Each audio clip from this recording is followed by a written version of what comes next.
कराची में रहने वाले जरा सोचो, सोचो तो सही, क्या आप कितने बदनसीब हो।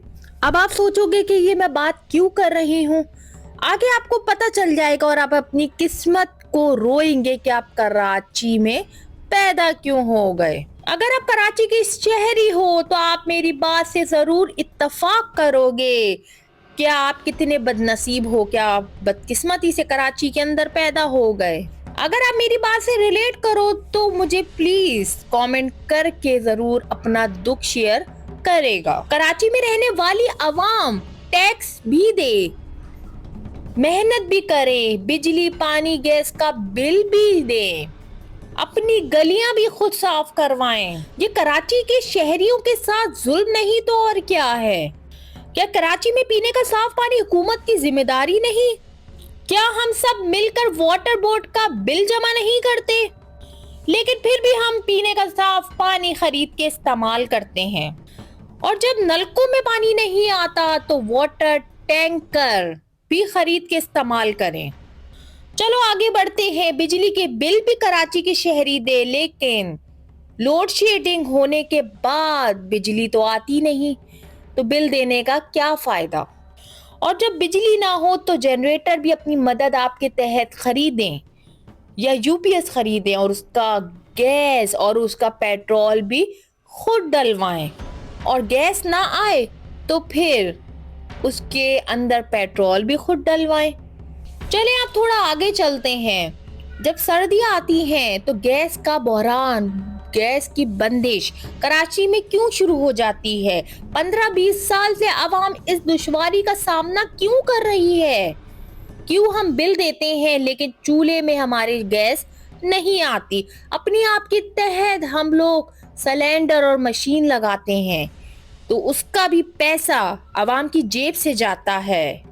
और जब अपनी गाड़ियां सड़कों पे निकालें तो टूटी फूटी सड़कों की वजह से टायर खराब, तो वो भी हम शहरी ही ठीक करवाएं, क्योंकि आपने कसम खा ली है कि आप कराची की रोड तो सही करवाएंगे नहीं। तो कराची के शहरियों से इतना टैक्स क्यों वसूल किया जाता है? कराची में सालों से बारिश हो रही है लेकिन सीवरेज का निजाम अभी तक सही क्यों नहीं करवाया जाता? और बारिश होने के बाद ही काम क्यों शुरू किया जाता है? चले आए आगे चलते हैं। जब बीमार हों तो फिर हम प्राइवेट अस्पताल क्यों जाएं? जो सहूलतें हमें सरकारी अस्पतालों में गवर्नमेंट की तरफ से देनी चाहिए, तो हम क्यों पैसा खर्च करके सरकारी अस्पतालों में हजारों लाखों का टेस्ट करवाएं? कराची में रहने वाले अपने बच्चों को महंगे प्राइवेट स्कूलों में क्यों पढ़ाएं? सरकारी स्कूलों में तालीम वैसी क्यों नहीं जैसे कि प्राइवेट स्कूलों में दी जाती है?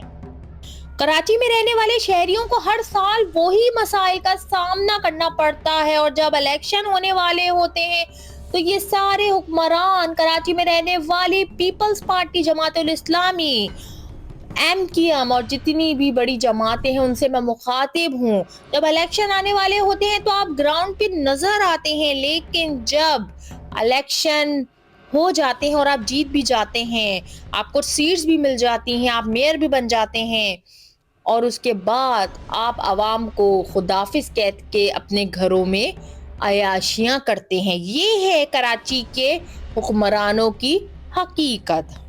कब तक हम कराची में रहने वाले लोग खुद सब कुछ खरीदें जबकि हम टैक्स सबसे ज्यादा आपको देते हैं? तो सवाल यह है कि टैक्स लगाया जाता कहाँ है? टैक्स नजर क्यों नहीं आता? रोडें सही क्यों नहीं होती? गैस का निजाम क्यों नहीं सही होता? बिजली का निजाम क्यों नहीं सही होता? पानी का निजाम क्यों नहीं सही होता? ये बेसिक नीड जो हर शहरी का हक है, और हुक्मरान का काम है अवाम को ये चीजें मुहैया करना।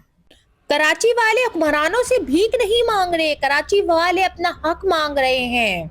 ये सहूलतें नहीं, सहूलतें तो बहुत दूर की बात है जो कि आप नहीं दे सकते अवाम को। ये बेसिक हक है अवाम का। ये शहर हम अवाम का है, ये गलियां हमारी हैं, ये कराची है और ये हमारा हक है। अगर आप मेरी बात से इत्तेफाक करते हैं और अगर आप कराची के शहरी हैं تو آپ سب مجھے کامنٹ کر کے بتائیں، کیا آپ سب کو ان چیزوں کا سامنا کرنا پڑتا ہے؟ کیا آپ سب ہر روز ان چیزوں سے لڑ رہے ہوتے ہیں لیکن پھر بھی خاموش رہتے ہیں؟ تو آئیے مل کر آواز اٹھائیں ان کے خلاف کہ خدارا ہمیں بیسک چیز، پانی، گیس، بجلی، یہ سب تو مہیا کرو، اس کے بعد آگے دیکھا جائے گا۔ اس ویڈیو کو زیادہ سے زیادہ شیئر کرو۔ اگر آپ میری بات سے اتفاق کرتے ہیں تو کامنٹ کر کے اپنی رائے سے ضرور آگاہی دیں۔